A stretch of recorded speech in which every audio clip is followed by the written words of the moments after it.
Hiya, sir. What's your name, sorry? Mawson Lagana. Hi, I'm Dale. How you doing, man? Nice to meet Alright. Can I ask you, are you studying here at university? I am, yeah. Can I ask you what you're studying? I'm doing MSc Investment Analysis. Right, okay. Can I ask you, do you like science? Are you quite scientifically minded? I do like science, but I wouldn't say I'm the brightest, so I'm probably not that scientifically minded. I love natural science. Okay. If I describe natural science as observable, measurable, testable, repeatable, would you agree that that's the core of science? Yes. Yes, it has to be fit that criteria, or else we wouldn't have the technologies we have, you know. That's true. So if I was, would you say this was science then? If I was to show you this, hang on. If I was to show you that image, which is of, you know, Nessie, the Loch Ness Monster, and I says, look, there's my proof that Nessie is real, would you accept that as scientific fact that Nessie was actually real? No. You wouldn't? No. No. Do you accept that as scientific proof that the Earth is a ball? You've got a point with the photos. I think they have sort of tested that, haven't they? There's like lots of different studies. I'm not aware of them, but they've tested that, haven't they? Well, just on a one-to-one, if we don't use a logical fallacy and invoke powers and authority, if we just keep it one-to-one. So the point being that if I made a claim to you, you know, I could bring you an image, but you couldn't really trust the image because it's not really scientific, is it? Because I could show you Superman and say, well, Superman's real, you know. Yeah. So, I mean, even at that image, do you think that image looks real? Not really. Right, okay, so that's fine.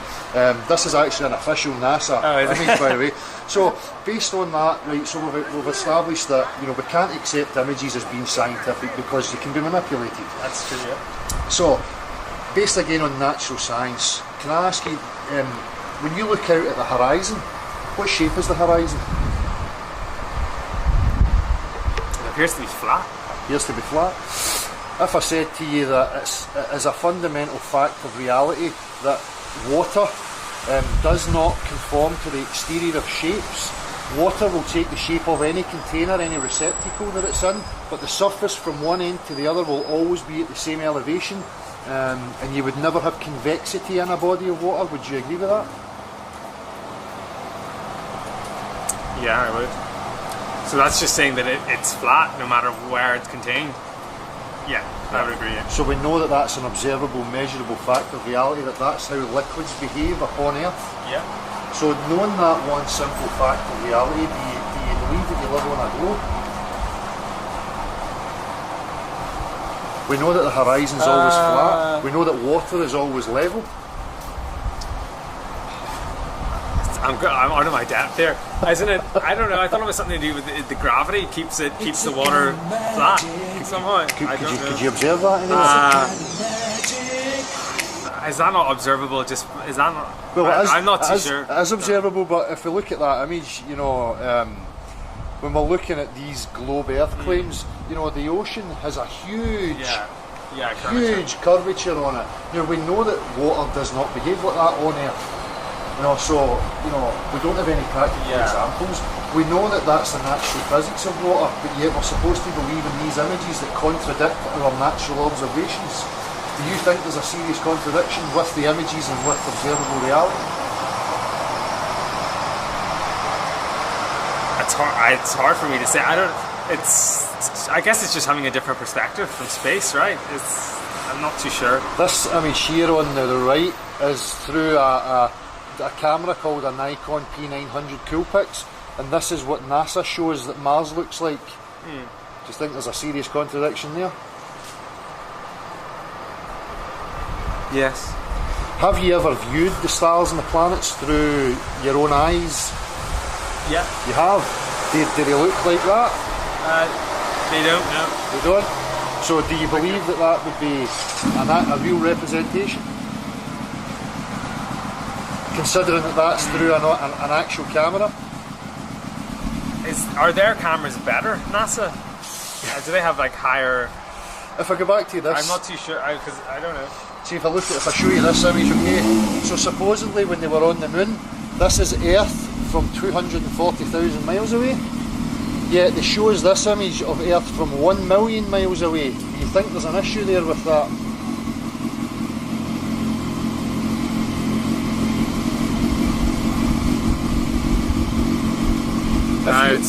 If you were standing on, yeah, definitely, yeah. Because why is it further away? yeah, it looks like our moon.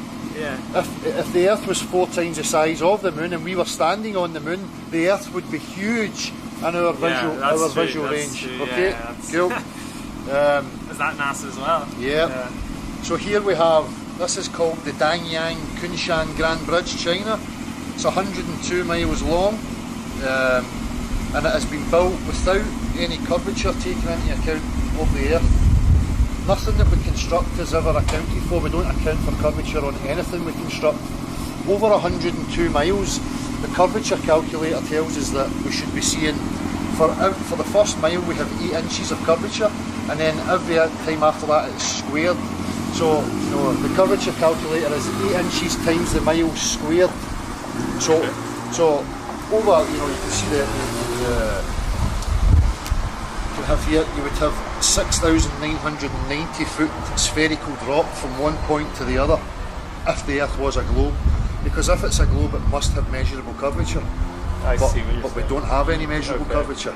So they just build that straight then? Of course. So based on the science, they should have had to make it curved. Okay, yeah. But the water, we know that the water is flat and level. Everywhere we go, there is no curvature.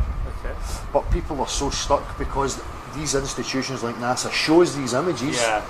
But observable reality is telling us something different.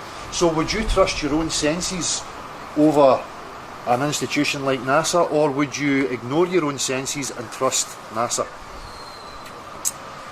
Well, when I come to think about it, you would have to trust your senses, wouldn't you?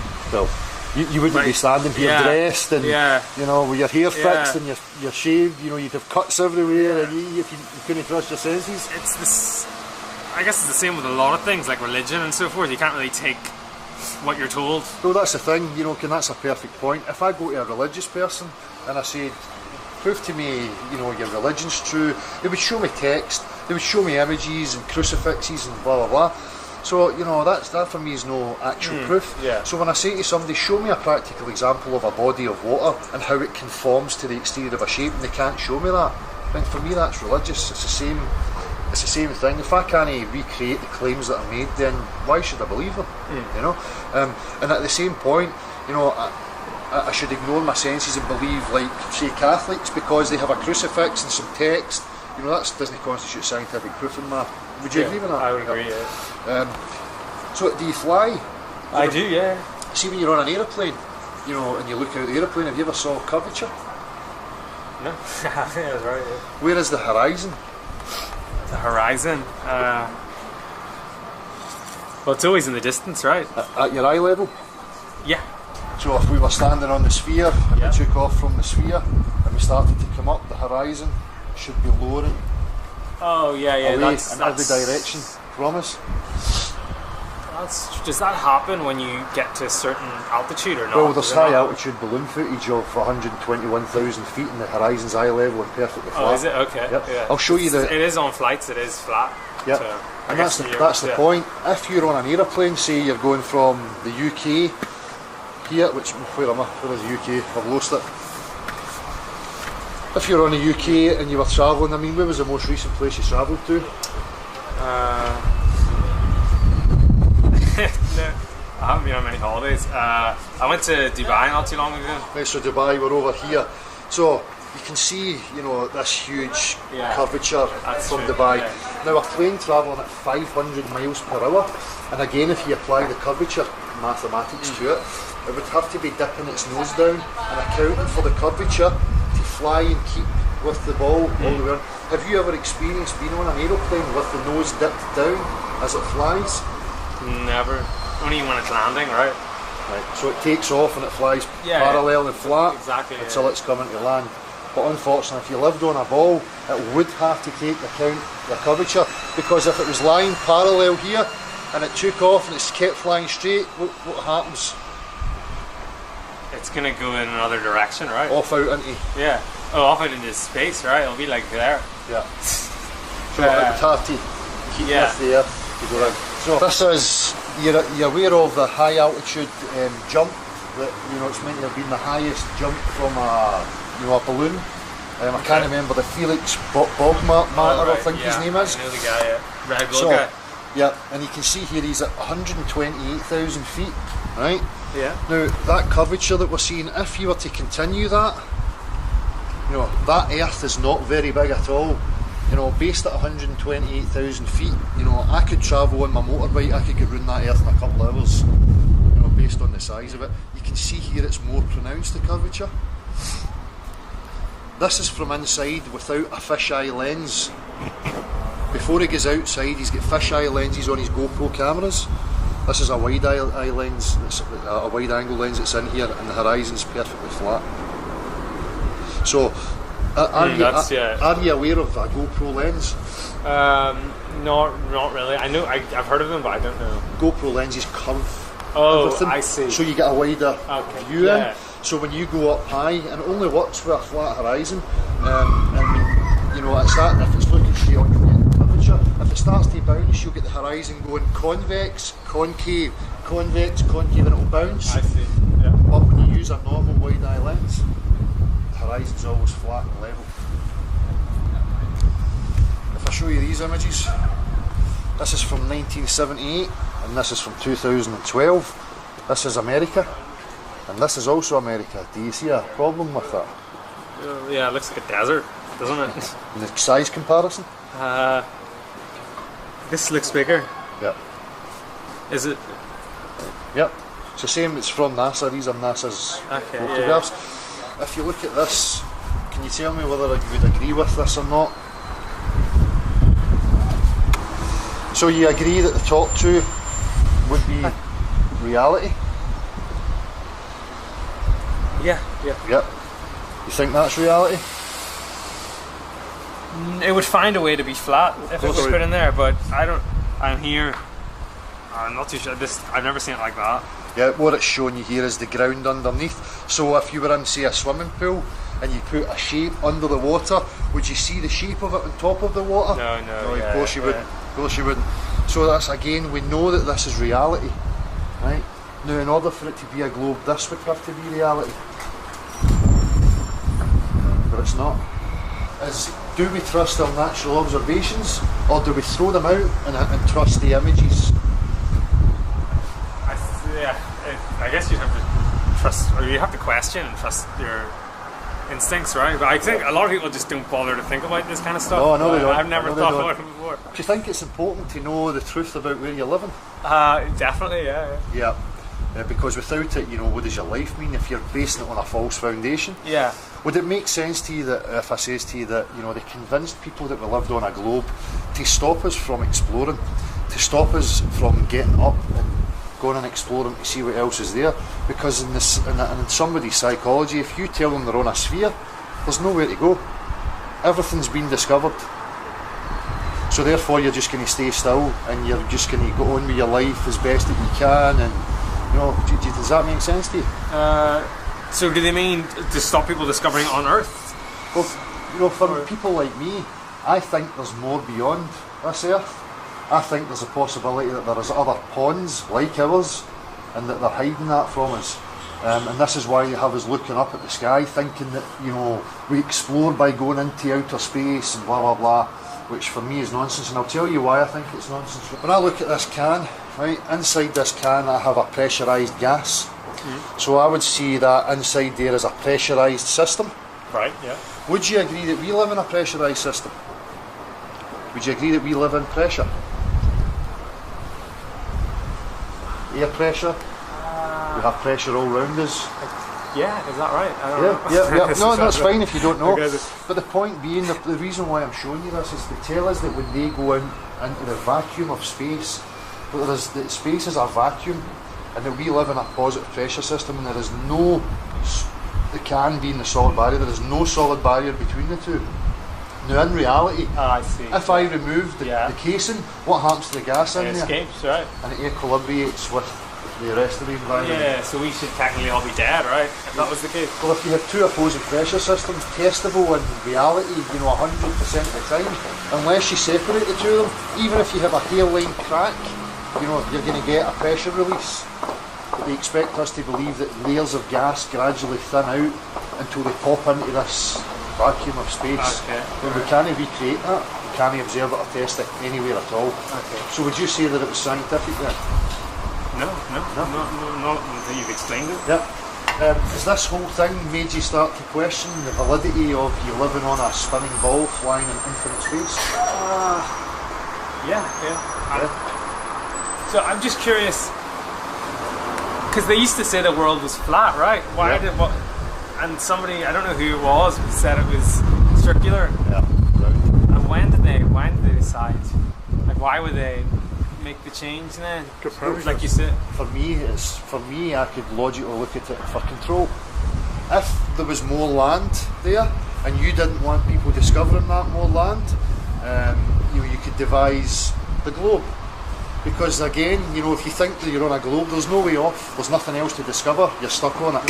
So it would stop you from thinking, well, there might be something else for me to go and find. So therefore, I'll just stay still here. And if it's flat, but it must end at some point, right? Or Nobody knows. Okay. I can see what you mean. I can see. The thing about it is we have these images of flat Earth that are implanted in our consciousness, like it's a circular disc, or it's a square with an edge, and you fall off into space. But these are cartoon images. They're not really, where do we get them from?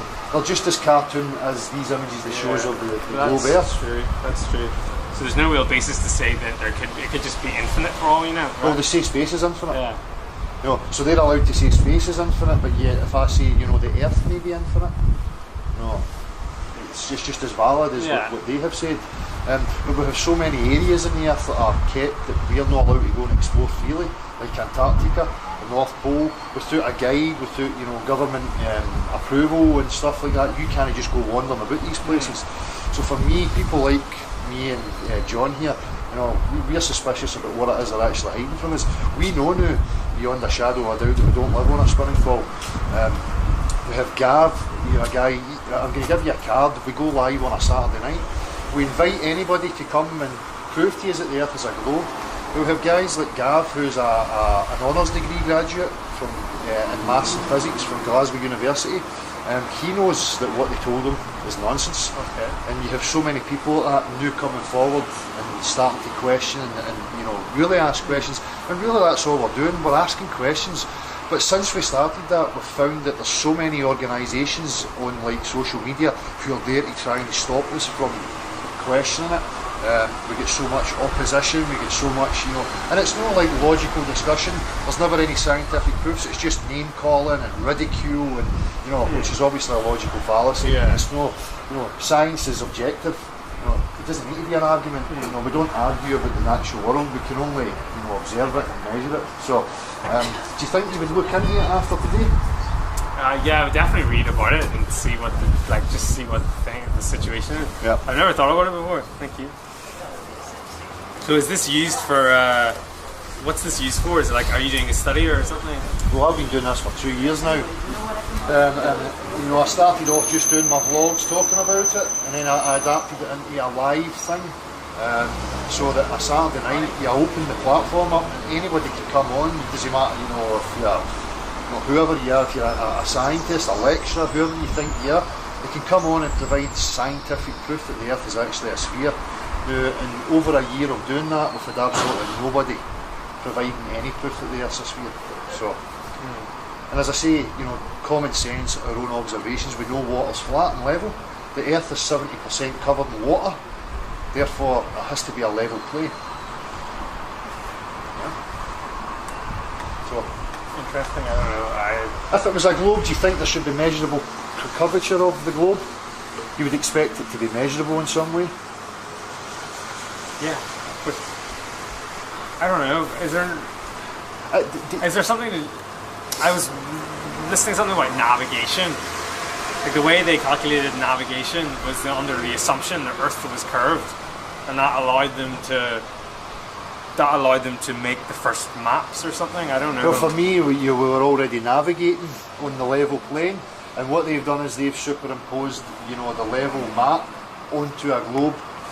So they tell you that you can just do a circumnavigation east to west around the globe, but they never do it north to south. They never go a full way from the top, right round the bottom and back to the top again. It's always east to west. And it's very simple, and it's for this reason. If that's the earth here, and that's the area of the earth, then for me to go right around the earth, I just go, and I end up back where I started. Okay. But to go north to south, I would have a problem. Yeah. If I was just to go straight across, because if I keep going, I'm just going to go and I'm away from the earth now. So in order to give you the illusion that it's a ball, you go round.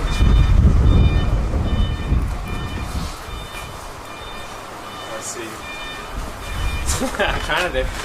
Yeah, well, this is the thing. If you forget about anything that I've just said to you, and I started afresh, and I says, you know, why do you believe you live on a globe? What would your reasons Yes, be? because I've been told. So, yeah. And that's the same for us. You got us when we were kids, before our critical thought started, and they told us that that's the fact, and everybody else just believed it. So therefore, we'd put it at the back of our minds and we don't question it ever again. You know, and then we'll just believe, you know, whatever they're telling us. Until you get to a point like today, you know, where somebody's actually making you question it, and you can see the absurdities right away, you know, and the contradictions. So basically that was, you know, that's all we could have hoped for, was to get an honest answer from you and hope that, you know, you'll go and question it now. Well, that's really. So you got a YouTube channel? Yep. With a, is that it? Beyond Humanity, or is that the name of the channel? I'll watch some of your videos. All that they serve you are opinionated views. Don't switch on my TV, 'cause all they do is lie.